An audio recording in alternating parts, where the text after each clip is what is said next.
بسم اللہ الرحمن الرحیم۔ السلام علیکم۔ فری اردو ٹیوب میں خوش آمدید۔ حضرت یونس علیہ السلام کا واقعہ۔ ایک ایسے نبی جنہیں ایک دیو ہیکل ویل نے نگل لیا۔ آپ علیہ السلام سے ایسی کون سی خطا سرزد ہو گئی تھی اور آپ علیہ السلام 40 دن تک مچھلی کے پیٹ میں کیسے رہے؟ اس ویڈیو میں اس عظیم ہستی کے بارے میں بتایا جائے گا جن کا واقعہ قرآن مجید میں یونس اور توریت میں جونا کے نام سے آیا ہے۔ تاریخ میں آشوری قوم عظیم اور طاقتور قوم کی حیثیت سے جانی جاتی تھی جس کا دارالحکومت آشور تھا۔ آشوری دراصل بنی اسرائیل کی نسل سے تعلق رکھتے تھے جو بخت نصر کے حملے کے بعد غلام بنا کر بابل اور عراق میں لائے گئے تھے۔ اس زمانے میں دریائے دجلہ کے کنارے مینوا نامی ایک چھوٹی سی بستی تھی۔ آشور کے کسی بادشاہ نے ایک دیوتا کے نام پر مینوا میں ایک مندر بنوایا۔ رفتہ رفتہ دوسرے بادشاہوں نے بھی مندر اور عمارتیں بنانا شروع کر دیں اور ایک دور ایسا آیا کہ یہ ایک چھوٹا سا علاقہ سلطنت آشوریہ کے عظیم الشان سلطنت میں تبدیل ہو گیا۔ مینوا شہر کے بالکل بیچ میں مندر اور شاہی محل تھے جہاں سے آشوریوں کا بادشاہ پوری سلطنت پر حکومت کرتا تھا اور اونچے تخت پر بیٹھ کر بازاروں، گلیوں اور تفریح گاہ کا نظارہ کیا کرتا تھا۔ آشور کے مغربی علاقے میں لہلہاتے کھیت تھے۔ پورا شہر درختوں اور باغات سے سرسبز و شاداب تھا۔ آشوریہ کے لوگ پتھر تراشنے کے فن میں بھی ماہر تھے، لہٰذا جگہ جگہ سنگ مرمر کی دیواروں پر انہوں نے اپنے دیوتاؤں کے نقش و نگار بنا رکھے تھے۔ مختصراً مینوا شہر تہذیب اور تمدن کے لحاظ سے انتہائی ترقی یافتہ شہر تھا۔ آشوریوں کے سب سے بڑے دیوتا کا نام اشودر تھا اور آشوری قوم بادشاہ کو بھی دیوتا کا درجہ دیا کرتے تھے۔ یہ لوگ بت پرستی اور کفر و شرک میں مبتلا تھے۔ اس وقت مینوا کی آبادی 1 لاکھ سے زیادہ تھی اور یہ 700 قبل مسیح کا زمانہ تھا۔ اللہ تعالیٰ نے اس زمانے میں اس قوم کی ہدایت کے لیے حضرت یونس علیہ السلام کو بھیجا۔ حضرت یونس علیہ السلام کا پورا نام یونس ابن متا تھا۔ آپ علیہ السلام حضرت ہود علیہ السلام کی اولاد میں سے تھے، جبکہ بعض مفسرین نے لکھا ہے کہ حضرت یونس علیہ السلام کا تعلق بنی اسرائیل سے تھا۔ آپ علیہ السلام حضرت یوسف علیہ السلام کے چھوٹے بھائی بن یامین کے بیٹے تھے۔ جب آپ علیہ السلام کو نبوت ملی اس وقت آپ علیہ السلام کی عمر 28 برس کی تھی۔ آپ علیہ السلام پر ایک صحیفہ بھی نازل ہوا جو توریت میں یوحنا کے نام سے موجود ہے۔ حضرت یونس علیہ السلام سب سے پہلے آشوری کے بادشاہ کے پاس گئے اور انہیں دین حق کا پیغام سنایا اور اسے خدائی کے جھوٹے دعوے سے توبہ کرنے کا حکم دیا اور ایک اللہ کی عبادت کی طرف بلایا۔ حضرت یونس علیہ السلام نے آشوری بادشاہ سے ان اسرائیلی قیدیوں کو بھی آزاد کرنے کا حکم دیا جسے اس بادشاہ نے قید کر رکھا تھا۔ مینوا کا بادشاہ آپ علیہ السلام کی بات سن کر غضبناک ہو گیا اور آپ علیہ السلام کی جان کا دشمن ہو گیا، لہٰذا آپ علیہ السلام مینوا کی قوم کے پاس گئے اور انہیں توحید کی دعوت دی۔ آپ علیہ السلام نے قوم کو شرک، بت پرستی اور دوسرے برائیوں سے توبہ کرنے کا حکم دیا، مگر مینوا کی قوم نے ایمان لانے سے انکار کر دیا اور اللہ کے رسول کو جھٹلا دیا۔ حضرت یونس علیہ السلام مسلسل یہ کوشش کرتے رہے کہ مینوا کی قوم کسی بھی طرح راہ راست پر آ جائے۔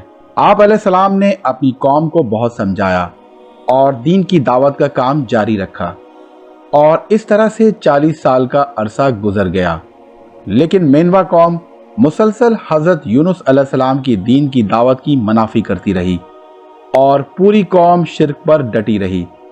اس کے علاوہ اس قوم کے لوگوں نے حضرت یونس علیہ السلام کو دھمکیاں بھی دی کہ اگر آپ علیہ السلام نے اشودر دیوتا کے خلاف کچھ کہا تو نعوذ باللہ آپ علیہ السلام کو قتل کر دیں گے۔